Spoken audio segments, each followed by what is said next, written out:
Este artigo será estudado na semana de 16 a 22 de setembro. Alimentando muitos pelas mãos de poucos. Texto temático. Depois de partir os pães, Jesus distribuiu-os entre os discípulos e os discípulos, por sua vez, entre as multidões. Mateus 14, 19. Fique atento a estes pontos. Que padrão Jesus estabeleceu quando alimentou multidões? Como Jesus usou os apóstolos e anciãos em Jerusalém? Quando chegou o tempo para Cristo designar um canal organizado para suprir alimento espiritual? Parágrafos 1 a 3. Descreva como Jesus alimentou uma multidão nas proximidades de Betsaida. Veja a gravura no início do artigo na edição impressa desta revista. Imagine a cena. É pouco antes da Páscoa de 32 era comum. Uma multidão de uns 5.000 homens, além de mulheres e crianças, está com Jesus e seus discípulos num lugar deserto perto de Betsaida, uma pequena cidade no litoral norte do Mar da Galileia. Mateus 14, 14 a 21 diz: Saindo ele, então, viu uma grande multidão, e teve pena deles e curou os seus doentes. Mas, ao cair a noite, chegaram-se a ele seus discípulos e disseram: O lugar é solitário e a hora já está bem avançada. Despede as multidões para que possam entrar nas aldeias e comprar para si algo para comer. No entanto, Jesus disse-lhes: Não precisam ir embora. Dai-lhes vós algo para comer. Disseram-lhe: Não temos aqui senão 5 pães e 2 peixes. Ele disse: Trazei-mos aqui. A seguir, ordenou que as multidões se recostassem na grama e tomou os 5 pães e os 2 peixes e, olhando para o céu, proferiu uma bênção. E depois de partir os pães, distribuiu-os entre os discípulos e os discípulos, por sua vez, entre as multidões. Todos comeram assim e ficaram satisfeitos, e recolheram os pedaços que sobraram, 12 cestos cheios. Contudo, os que comeram foram cerca de 5.000 homens, além de mulheres e criancinhas. Ao ver a multidão, Jesus sente pena das pessoas, de modo que cura os doentes entre elas e as ensina muitas coisas sobre o reino de Deus. Quando fica tarde, os discípulos exortam Jesus a dispensar as pessoas para que elas possam ir a aldeias próximas comprar alimentos. Mas Jesus diz aos discípulos: Dai-lhes vós algo para comer. Eles devem ter ficado intrigados com essas palavras, pois as provisões que tinham eram no mínimo escassas. 5 pães e 2 peixinhos. Movido por compaixão, Jesus realiza um milagre, o único registrado por todos os 4 escritores dos evangelhos. Jesus disse a seus discípulos que pedissem à multidão que se recostasse na grama em grupos de 50 e 100. Depois de proferir uma bênção, ele começa a partir os pães e dividir os peixes. Daí, em vez de dar o alimento diretamente às pessoas, Jesus o distribui entre os discípulos e os discípulos, por sua vez, entre as multidões. Milagrosamente, há mais do que o suficiente para todos comerem. Pense, Jesus alimentou milhares pelas mãos de poucos, seus discípulos. A nota diz: Numa ocasião posterior, quando Jesus alimentou milagrosamente 4.000 homens, além de mulheres e crianças, ele de novo distribuiu o alimento entre os discípulos e os discípulos, por sua vez, entre as multidões. Mateus 15, 32 a 38. Fim da nota. Parágrafo 4. A. Que tipo de alimento Jesus estava ainda mais preocupado em prover e por quê? B. O que consideraremos neste artigo de estudo e no próximo? Jesus estava ainda mais preocupado em prover alimento espiritual para seus seguidores. Ele sabia que assimilar alimento espiritual, as verdades que se encontram na Palavra de Deus, conduz à vida eterna. Movido pela mesma compaixão que o levou a alimentar multidões com pão e peixe, Jesus dedicou muitas horas a ensinar pessoalmente seus seguidores. Mas ele sabia que seu tempo na terra seria curto e que retornaria para o céu. De que modo Jesus, no céu, manteria seus seguidores na terra bem alimentados espiritualmente? Ele seguiria um padrão similar: alimentar muitos pelas mãos de poucos. Mas quem seriam esses poucos? Vejamos como Jesus usou poucos para alimentar seus muitos seguidores ungidos do primeiro século. Depois, no próximo artigo, consideraremos a seguinte pergunta de vital importância para cada um de nós: como podemos identificar os poucos por meio dos quais Cristo nos alimenta hoje? Jesus escolhe os poucos. Parágrafos 5 e 6. A. Que decisão de peso Jesus tomou para garantir que seus seguidores fossem bem alimentados em sentido espiritual depois que ele morresse? B. Como Jesus preparou seus apóstolos para assumirem um papel-chave depois que ele morresse? Um chefe de família responsável faz provisões para que sua família seja bem cuidada caso ele venha a morrer. De modo similar, Jesus, que se tornaria cabeça da congregação cristã, fez provisões para garantir que seus seguidores fossem cuidados em sentido espiritual depois de sua morte. Por exemplo, cerca de 2 anos antes de sua morte, Jesus tomou uma decisão de peso.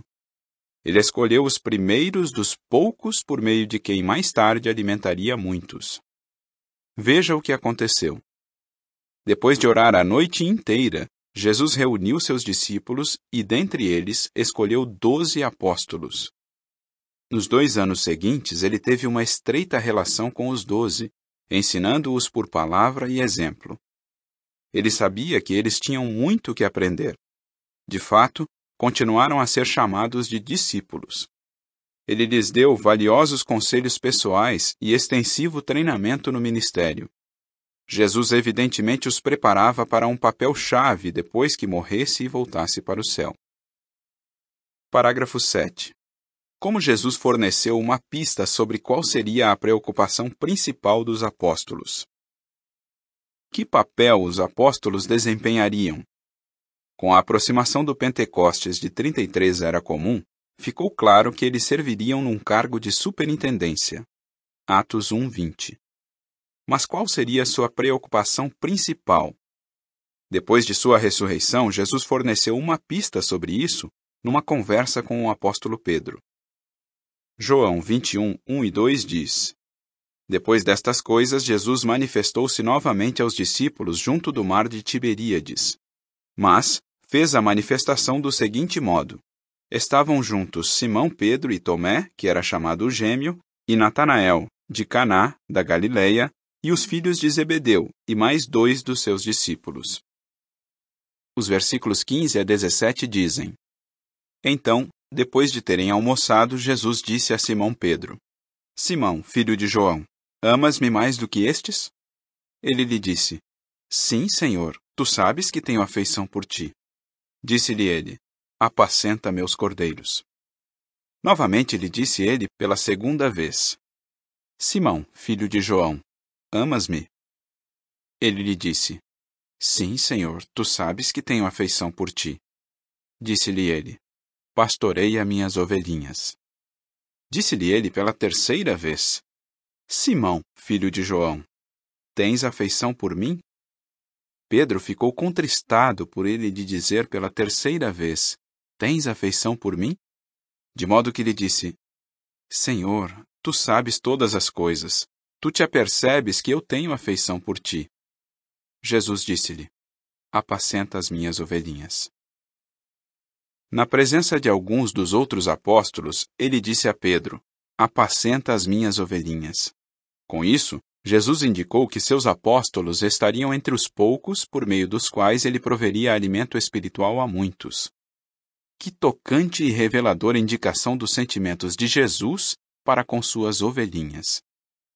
A nota diz: durante o período de vida de Pedro, todas as ovelhinhas que seriam alimentadas tinham esperança celestial.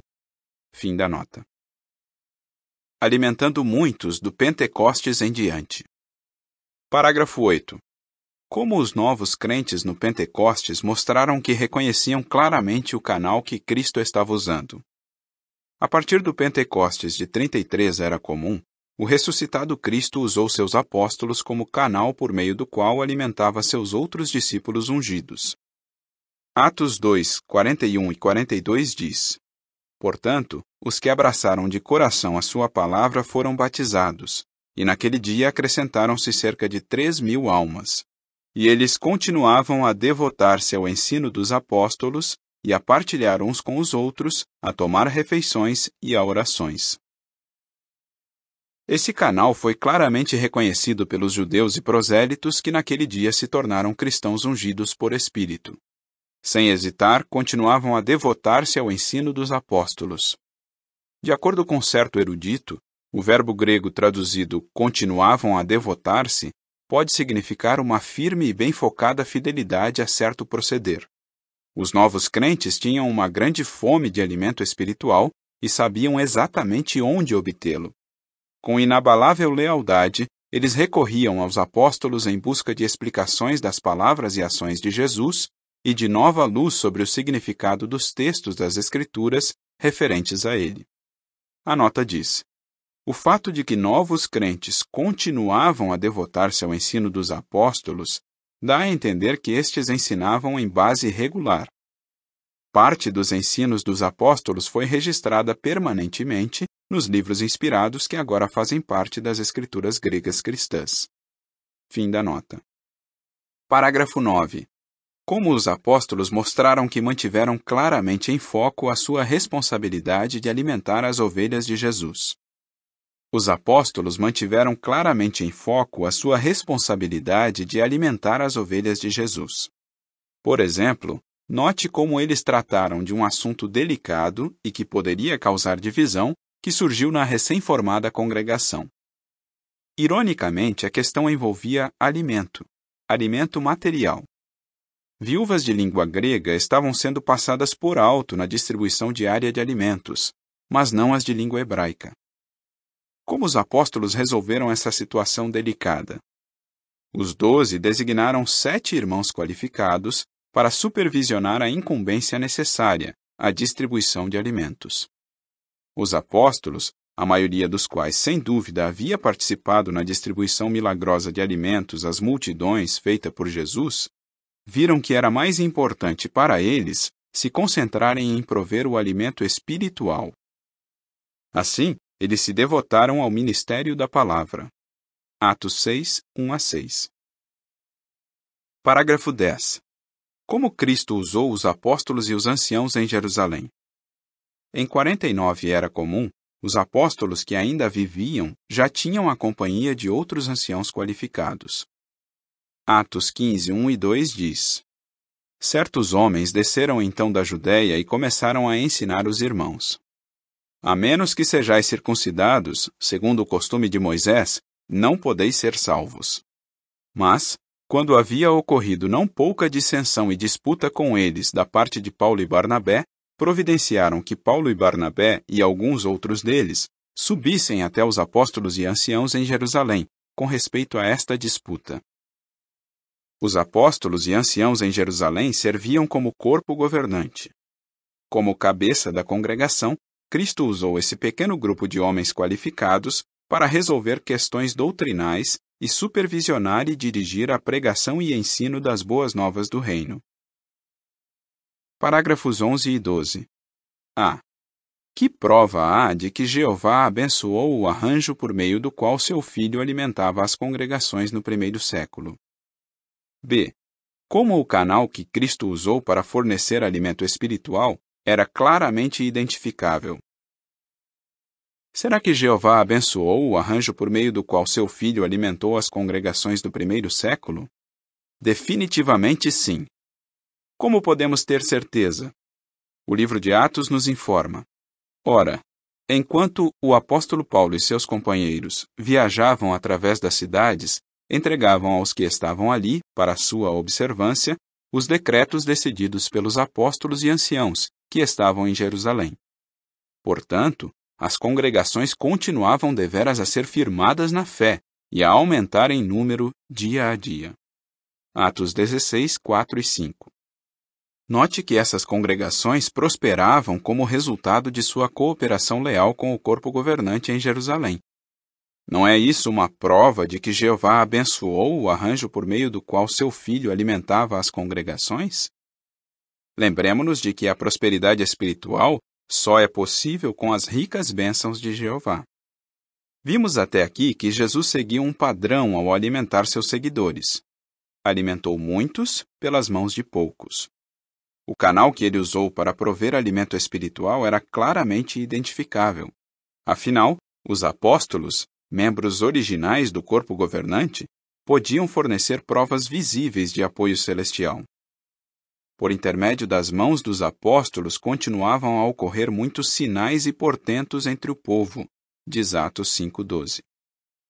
A nota diz: embora outros, além dos apóstolos, recebessem dons milagrosos do Espírito, pelo visto, na maioria dos casos, esses dons eram transmitidos a outros diretamente por um apóstolo ou na presença de um deles.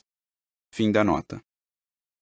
Assim, não havia motivo para alguém que se tornasse cristão se perguntar: a quem Cristo realmente está usando para alimentar suas ovelhas? Mas, em fins do primeiro século, a situação mudou. Quando o joio era muito e as lâminas de trigo poucas. Parágrafos 13 e 14. A. Que alerta Jesus deu a respeito de um ataque e quando suas palavras começaram a se confirmar? B. De que duas direções viria o ataque? Veja a nota. Jesus predisse que a congregação cristã seria atacada. Lembre-se de que, na sua ilustração profética do trigo e do joio, ele alertou que por cima de um recém-semeado campo de trigo, cristãos ungidos, seria semeado joio, cristãos de imitação. Esses grupos, disse ele, cresceriam juntos, livremente, até a colheita que viria na terminação de um sistema de coisas. Mateus 13, 24 a 30 e 36 a 43. Não demorou muito para as palavras de Jesus se confirmarem. A nota diz: as palavras do apóstolo Paulo em Atos 20, 29 e 30 mostram que a congregação seria atacada de duas direções. Primeiro, os cristãos de imitação, joio, entrariam no meio dos cristãos verdadeiros. Segundo, dentre os cristãos verdadeiros, alguns se tornariam apóstatas, falando coisas deturpadas. Fim da nota. A apostasia fez alguns avanços no primeiro século, mas os fiéis apóstolos de Jesus agiam como restrição, impedindo a contaminação e influência de ensinos falsos. No entanto, com a morte do último apóstolo, a apostasia criou raízes e floresceu durante um longo período de crescimento que durou muitos séculos. Além disso, durante aquele tempo, o joio aumentou muito e as lâminas de trigo ficaram escassas. Não havia um canal constante e organizado para prover alimento espiritual. Isso por fim mudaria, mas a pergunta é: quando? Época da colheita. Quem proveria o alimento? Parágrafos 15 e 16. Os estudos diligentes das Escrituras realizados pelos estudantes da Bíblia produziram que resultados? E que pergunta surge? Com a aproximação do fim do período de crescimento, havia fortes sinais de interesse na verdade da Bíblia. Lembre-se de que nos anos 1870, um pequeno grupo de pessoas sinceras que buscavam a verdade se reuniu e formou classes de estudo bíblico à parte do joio, cristãos de imitação dentro das religiões e seitas da cristandade. Com coração humilde e mente aberta, aqueles sinceros estudantes da Bíblia, como eles mesmos se chamavam, fizeram com oração uma pesquisa cuidadosa das Escrituras. Os estudos diligentes das Escrituras realizados pelos estudantes da Bíblia produziram grandes resultados. Aqueles homens e mulheres leais expuseram doutrinas falsas e divulgaram verdades espirituais, produzindo e distribuindo amplamente publicações bíblicas. Seu trabalho conquistou o coração e convenceu a mente de muitos que estavam famintos e sedentos de verdades espirituais. Surge então uma intrigante pergunta: será que os estudantes da Bíblia nos anos anteriores a 1914 eram o canal designado por meio do qual Cristo alimentaria suas ovelhas? Não. Eles ainda estavam no período de crescimento, e o arranjo de ter um canal para suprir alimento espiritual ainda estava tomando forma. Ainda não havia chegado o tempo para os cristãos de imitação, comparáveis ao joio, serem separados do genuíno trigo cristão. Parágrafo 17.